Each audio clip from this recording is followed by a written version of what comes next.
मंदिर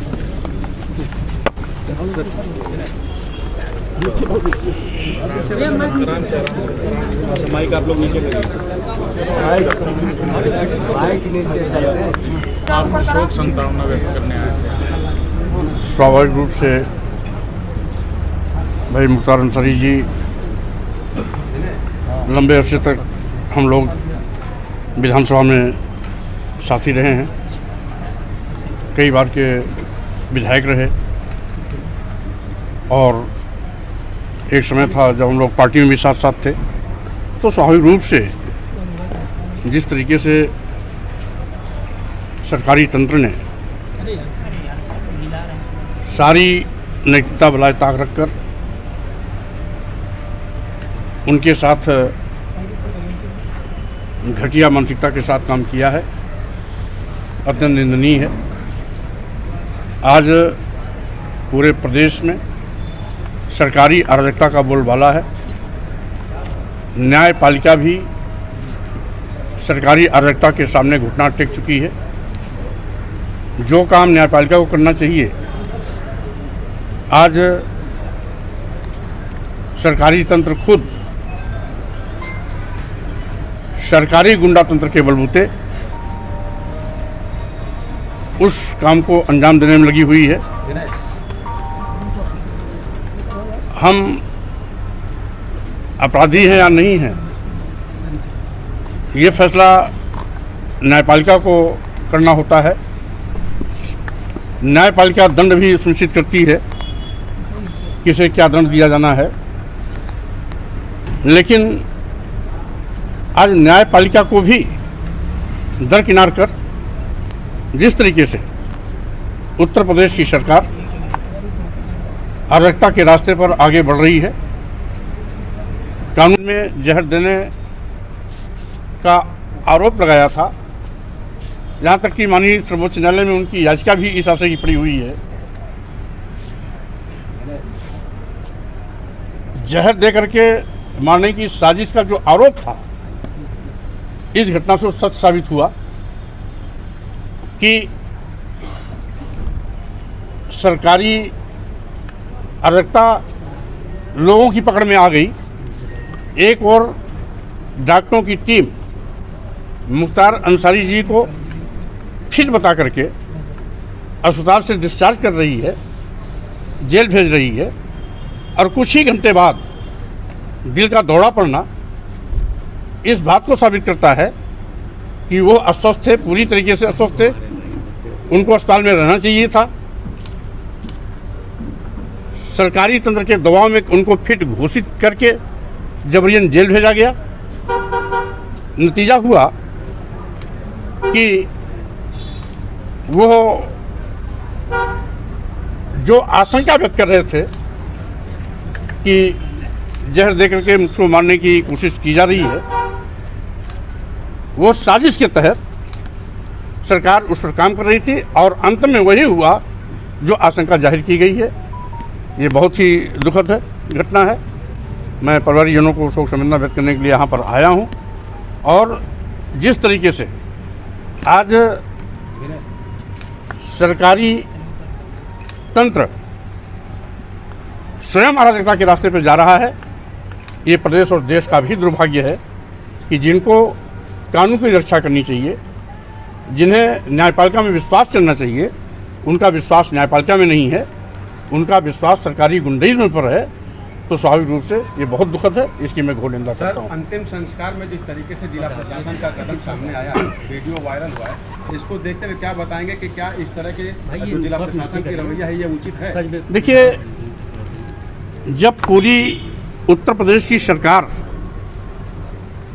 खुद अराजकता के रास्ते पर चल रही है, तो उनके अधीन प्रशासनिक अधिकारी भी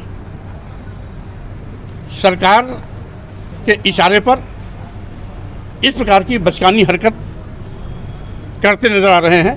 कल मैंने टीवी और मीडिया के माध्यम से देखा कि जिस तरीके से जिलाधिकारी ने जनाजे में आने से रोकने के लिए एक बड़ी लंबी पुलिस फोर्स के साथ कवायद कर रही थी। यहाँ तक कि अफजाल अंसारी साहब जो सांसद भी हैं, आप भी कई बार विधायक रहे, सांसद इसके पहले भी रहे, वर्तमान में भी सांसद हैं।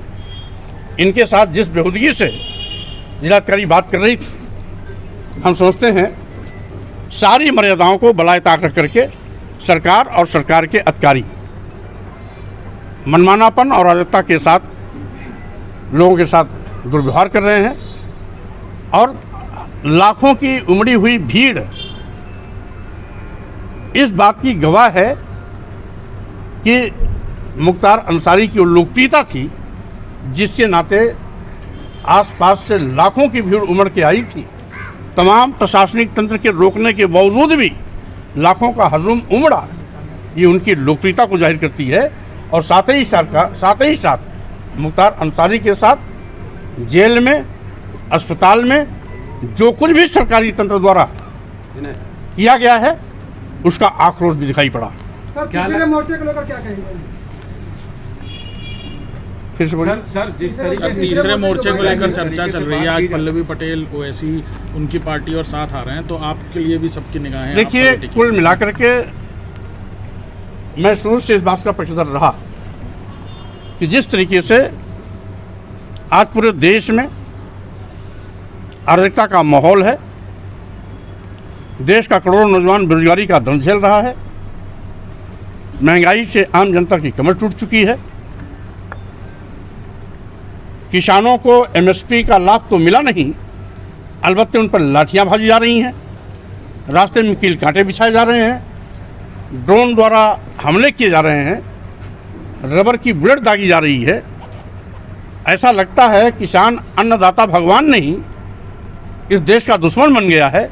दुश्मनों जैसा व्यवहार भाजपा की सरकार किसानों के साथ कर रही है। वहीं पर जो छोटे और मध्यम व्यवसायी हैं, पहले इनका जीएसटी के माध्यम से शोषण हुआ, अब जीएसटी संबंधित सारे मामले ईडी को सौंपकर उनके कमर तोड़ने की तैयारी कर ली गई है। आज ये पहली ऐसी विफलतम सरकार है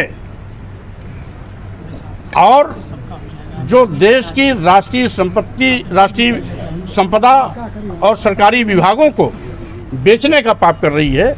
पहले की केंद्र की सरकारें निजी क्षेत्रों का राष्ट्रीयकरण करती थीं, जिससे कि नौजवानों के लिए रोजगार के रास्ते खुलते थे। आज ये पहली ऐसी असफलतम सरकार है जो देश की सरकारी विभागों को बेच रही है। जैसा कि आप जानते हैं भी हैं, देश के सभी बंदरगाह बेच दिए गए, एयरपोर्ट बेच दिया गया, एयर इंडिया बेच दिया गया, सभी रेलवे स्टेशन बेच दिए गए, कई दर्जन ट्रेनें बेच दी गई, LIC जैसी बड़ी संस्था जिसमें लाख लोग काम करते हैं उसको भी बेच दिया गया।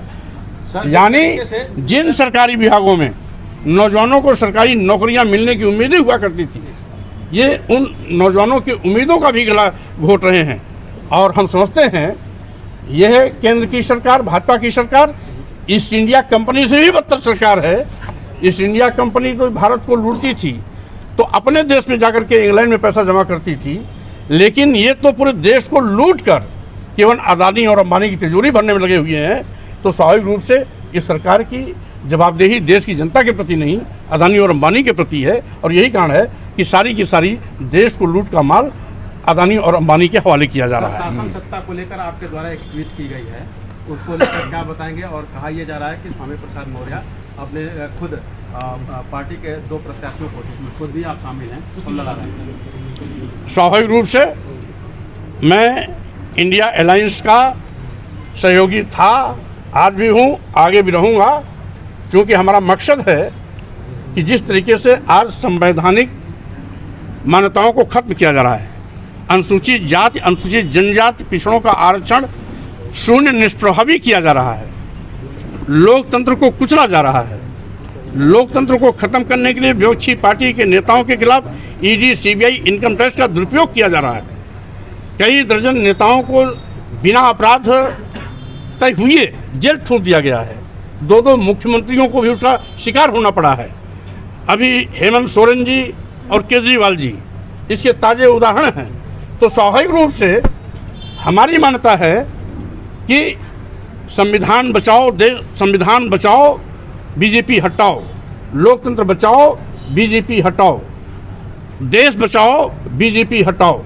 इसलिए हम इंडिया अलायंस को सशक्त बनाने की दिशा में पहले भी काम कर रहे थे, आज भी कर रहे हैं। चलिए अब रास्ता दे दो यार, रास्ता